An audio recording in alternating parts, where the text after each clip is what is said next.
আমি জানি না এই ভিডিওটি তুমি কখন দেখছো। হতে পারে 2024 সাল শেষ হতে চলেছে, অথবা 2025 সাল চলে এসেছে। নতুন সাল আসবে, এটাই নিয়ম, এটাই স্বাভাবিক। তবে বন্ধু, ক্যালেন্ডার বদলায়, কিন্তু তুমি বদলাওনি। আমি জানি না তোমার গত বছর কেমন ছিল, কিভাবে কেটেছে, কিন্তু বন্ধু, সামনে আসতে চলেছে যে 6টি মাস, আমি গ্যারান্টির সাথে বলতে পারি তোমার লাইফ চ্যালেঞ্জিং হয়ে যেতে পারে, যদি তুমি আজ থেকেই শপথ না করো। হ্যাঁ, আমি তোমাকে বলছি, 6 মাস, 6টি মাসের জন্য উধাও হয়ে যাও। যে লক্ষ্যে তুমি 5 বছরে পৌঁছাতে চাও, তা মাত্র 6 মাসে অ্যাচিভ করে ফেলবে। তোমার মধ্যে ভয়ঙ্কর পরিবর্তন চলে আসবে।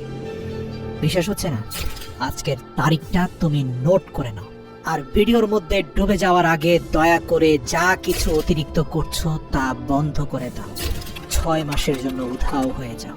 সামনে আসতে চলেছে 6 মাসের জন্য ভুলে যাও তোমার দুনিয়াতে বন্ধু আছে। বিশ্বাস করো, কেউ কোথাও যাবে না তোমাকে ছেড়ে। 6 মাসের জন্য দরজা বন্ধ করে দাও। দূরে চলে যাও এসব ডিস্ট্রাকশন থেকে। মানে 6 মাস তোমাকে দুনিয়ার মানুষ থেকে উধাও হয়ে যেতে হবে, নিজেকে আইসোলেট করে ফেলতে হবে, ঠিক যেভাবে করোনা কালে মানুষ আইসোলেশনে চলে যেত, যেখানে শুধু তুমি, তোমার মাইন্ড, বডি আর তোমার লক্ষ্য, তোমার উদ্দেশ্য, তোমার জীবন থাকবে। কি ভাবছো? 6 মাস, এত বেশি সময়? বন্ধু, এটা শুনতে হয়তো অনেক বড় লাগছে, কিন্তু এটাও তো চিন্তা করো যে এটা তুমি তোমার লাইফ আর স্বপ্নের জন্য করছো। এটার মধ্যে যেই আসুক, যত ধরনের মানুষ যত কথাই তোমাকে বোঝাক, যত টাকা পয়সার লোভ আসুক, যে যেইভাবে তোমাকে বোঝাক না কেন, মনে করবে তারা ফালতু কথা বলছে। তোমার বন্ধু নিজের স্বার্থের জন্য তোমাকে কাছে ডাকছে। বিশ্বাস করো, তোমার যাওয়া না যাওয়া নিয়ে কিচ্ছু যায় আসে না।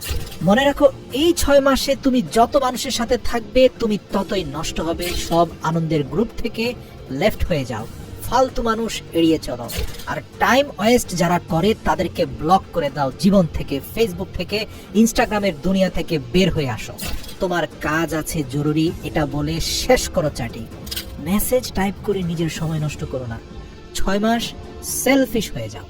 নিজের কথা চিন্তা করে নিজের লাইফ, নিজের স্বপ্ন, নিজের লক্ষ্য, নিজের ফ্যামিলির কথা চিন্তা করো। Number 2, speechless do more. মনে রেখো, খালি পেট আর পয়সা সবসময় আওয়াজ করে বেশি। তোমার অ্যাটিটিউড আর তোমার মোটিভেশন আর স্ট্যাটাসে কিছুই হবে না বন্ধু। কেউ কিছু বলে দিয়েছে আর তার বদলা নেওয়ার জন্য ফেসবুকে তুমি স্ট্যাটাস দিয়েছো। Success is the best revenge. Status দিচ্ছ আর দিনভর বিছানায় পড়ে আছো। অন্যকে জানানোর জন্য, অন্যকে দেখানোর জন্য স্ট্যাটাস দেওয়া বন্ধ করো। ফেসবুক, ইনস্টাগ্রামের ফাঁদ থেকে বাইরে আসো। মানুষের সাথে তর্কাতর্কি করা বন্ধ করো। সবাইকে নিজের কথা বলো না। তোমার জীবন হচ্ছে তোমার সবচেয়ে প্রাইভেট পার্ট। সবাইকে নিজের জীবনে ঢুকতে দিও না। কখনো ভেবেছো তোমার মোটিভেশন কেন সবসময় ঠান্ডা হয়ে যায়? কারণ তুমি এমন মানুষদের সাথে থাকো যারা তোমার সব এনার্জি চুষে নিয়ে তোমাকে খালি খোসা বানিয়ে ছেড়ে দেয়। এরকম বন্ধুত্ব থেকে বাইরে আসো। মানুষকে নিয়ে সমালোচনা করা, অন্যকে নিয়ে চিন্তা করা ছেড়ে দাও। যদি তুমি না থাকো, দুনিয়া থেমে যাবে না। তোমার থেকে শ্রেষ্ঠ মানুষটা দুনিয়া থেকে চলে গেছে বলে দুনিয়ার কিচ্ছু যায় আসেনি। তোমার না থাকা নিয়ে কিচ্ছু যায় আসে না। দুনিয়া যেভাবে চলছে সেভাবেই চলতে থাকবে। মরে যাওয়া মানুষকে মানুষ একদিনই ভুলে যায়। কি যায় আসে কে তোমাকে নিয়ে কি ভাবছে না ভাবছে?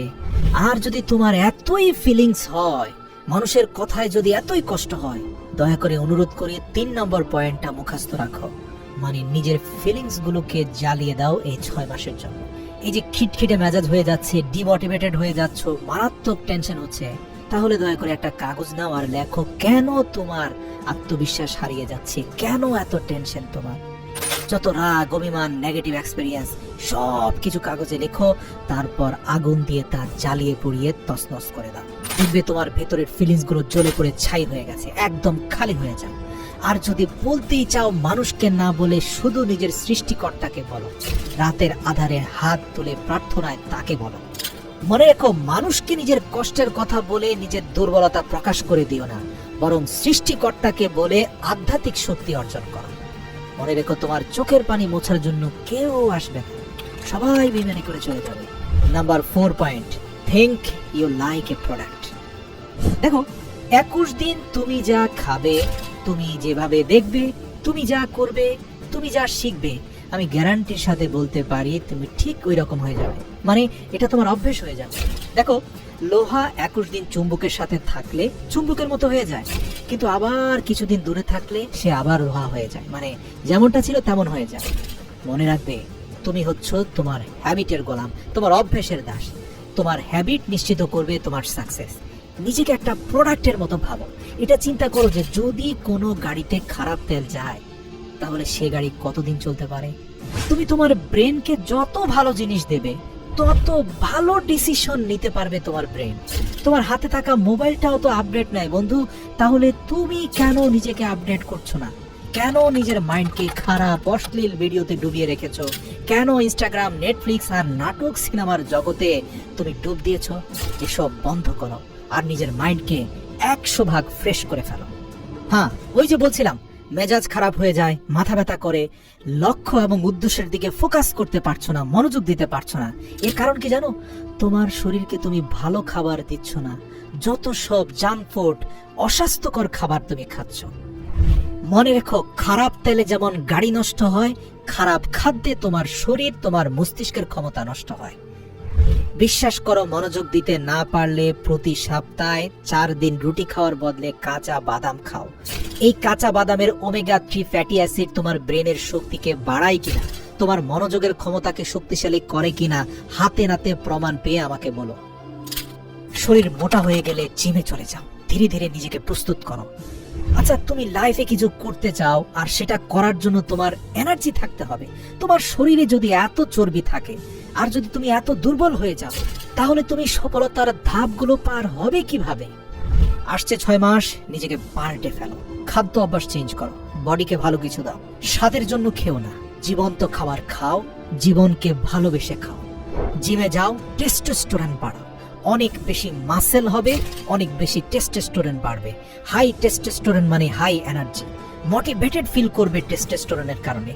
তোমার মাইন্ড মানে তোমার ভেতরের জেনারেটর ভালো কাজ করবে, মনে হবে যেন তুমি আকাশে উঠছো। এবার যখন নিজের শরীরকে প্রস্তুত করে ফেলেছো, নোট পেপার নিয়ে লিখে ফেলো তোমার যা যা লক্ষ্য, তোমার সকল স্বপ্ন লিখে ফেলো। 1 বছরে কি করতে চাও আলাদা লিখো, 6 মাসে কি করতে চাও আলাদা লিখো, 1 মাস, 1 সপ্তাহ, এমনকি দৈনিক কি করতে চাও তাও লেখো। মনে রেখো, নিজের গোলকে যত ছোট করে অ্যাচিভ করবে তত তাড়াতাড়ি তা অ্যাচিভ হয়ে যাবে। আর যত বেশি অ্যাচিভমেন্ট হবে, তোমার আত্মবিশ্বাসের শক্তি তত তীব্র এবং শক্তিশালী হবে। আচ্ছা, ধরো তুমি ফেসবুকে 10 লক্ষ টাকার পণ্য বিক্রি করতে চাও। তার জন্য তোমাকে ডিজিটাল মার্কেটিং শিখতে হবে, প্রপার গাইডলাইন মেনটেন করে চলতে হবে। একদিনে তো সম্ভব নয়, তার জন্য তোমাকে পরিশ্রম করতে হবে, ডিসিপ্লিন মানতে হবে, প্রপার ট্রেনিং এর দরকার হবে। এরপরে তোমার গোলে স্ট্রাইক করতে হবে। মোটিভেশন দেখে কিচ্ছু হবে না, 6 মাস পরিশ্রম করার জন্য ভেতর থেকে মোটিভেশন আসতে হবে। তোমার উদ্দেশ্য ক্লিয়ার হতে হবে। তুমি সাকসেসফুল কেন হতে চাও প্রশ্ন করো তো। তোমার পারিবারিক অবস্থা চেঞ্জ করতে চাও, নাকি গরিব হয়ে বাঁচতে চাও না, না তোমার ভালো হেলথ চাও? কিসের জন্য চাও তুমি সফল হতে? তা কমেন্ট করে এই ভিডিওর নিচে বলো। এই ভিডিওতে করা কমেন্টকে আমি তোমার শপথ বাক্য হিসাবে ধরে নেব। যেভাবে একটা ক্ষুধার্ত ঈগলের ফোকাস শুধুমাত্র তার খাবারের দিকে থাকে, সেভাবে তুমি তোমার লক্ষ্যের দিকে ভয়ঙ্কর ফোকাস দাও। কাজ শুরু করার আগে তোমার ফোন বন্ধ করে নাও। একই সময় একই কাজ করো, না হয় অনেক কাজের মধ্যে তুমি ঝুলে থাকবে। খাবার খাচ্ছ, মনোযোগ দিয়ে খাবার খাও, প্রয়োজনের থেকে বেশি পরিমাণে চিবিয়ে খাও। জিম করছো, তাহলে শুধু জিমটাই করো, পুরো ফোকাস জিমে দাও। বই পড়ছো, পরিপূর্ণরূপে বইয়ের ভেতরে ঢুকে যাও। কিন্তু বেশিরভাগ মানুষ ঘরে থেকে অফিসে চিন্তা করে, আর যখন অফিসে থাকে তখন অফিসের কাজ ফেলে ঘরে চিন্তা করে। প্রিয় বন্ধু, ওই ফাঁদে পড়লে কিন্তু শেষ হয়ে যাবে। বিশ্বাস করো, 21 দিন যখন যে কাজটা করছো সেটাই মনোযোগ দিয়ে করো, সচেতন ভাবে, সজ্ঞানে, অন্য কোনো চিন্তা মনের ধারে কাছেও আনবে না। শুধুমাত্র 21 দিন করো, তারপরে তুমি ফ্রি ফ্লো স্টেটে চলে যাবে। ফ্রি ফ্লো স্টেটের মানে বুঝতে পেরেছো? ওই যে যেমন মোটরসাইকেল যেদিন সর্বপ্রথম চালানো শিখছিলে, সেদিন কত মনোযোগ দিয়ে ক্লাস টেনেছো, কত মনোযোগ দিয়ে সামনে গাড়ি দেখে ব্রেকে চাপ দিয়েছো। আচ্ছা বলো তো, 6 মাস পরে কোনো গাড়ি সামনে চলে আসলে ওই চিন্তা ভাবনা করেই কি তোমাকে ব্রেকে চাপ দিতে হয়, ক্লাস টানতে হয়? নাকি তোমার অবচেতন মন অটোমেটিক তোমার পাকে ব্রেকের কাছে নিয়ে যায় আর হাতকে ক্লাস টানতে বলে? যদি সত্যি সেটা অবচেতন মনই বলে থাকে, তাহলে আমি বলবো এই অবচেতন মনটাকেই তুমি অ্যাক্টিভেট করে ফেলো। এটাই তোমাকে ডিসিপ্লিনের মধ্যে নিয়ে যাবে। মানে তোমার সাবকনশিয়াস মাইন্ডকে শক্তিশালী করতে হবে। মানুষের কথায় যদি কান দাও তাহলে এসব করতে পারবে না। এই 6 মাসের জন্য মানুষ তোমাকে বলবে, আরে তোর কি হয়েছে, তুই তো দেখছি পাগল হয়ে গেছিস, বদলে গেছিস, এরকম হাজার কথা তোমাকে বলবে। তোমাকে কিন্তু তোমার নিজের কথাটাই শুনতে হবে। মনে রাখবে, তুমি এই 6 মাস কোথায় পালিয়েছো, কি হয়েছে তোমার, এর জবাব মুখ দিয়ে নয়, তোমার পরিবর্তন দিয়ে দিতে হবে। সত্যি বলছি, এই ভিডিওতে বলা প্রত্যেকটি ধাপ যদি যথাযথভাবে অনুসরণ করে তোমার সর্বোচ্চ শক্তি দিয়ে চেষ্টা করো, তাহলে 6 মাসে তোমার জীবন কমপ্লিটলি ট্রান্সফর্ম হতে পারে। আর মনে রাখবে, এটা অর্জন করার জন্য তোমার মাইন্ড কিন্তু পজিটিভ হতে হবে। তুমি যদি আত্মবিশ্বাসহীন হও, নেগেটিভ হও, তাহলে বন্ধু লক্ষ্যে পৌঁছাতে পারবে না। প্রতিটা স্তর স্টেপ বাই স্টেপ বলার পরেও যদি তুমি না পারো, তাহলে আর কিছুই করার থাকবে না। কমেন্টে লিখো তোমার শপথ বাক্য, কেন তুমি নিখোঁজ হচ্ছ 6 মাসের জন্য। সযত্নে থেকে যাবে এই কমেন্ট। 6 মাস পরে এসে দেখে যেও তুমি কি শপথ বাক্য উচ্চারণ করেছিলে এখানে।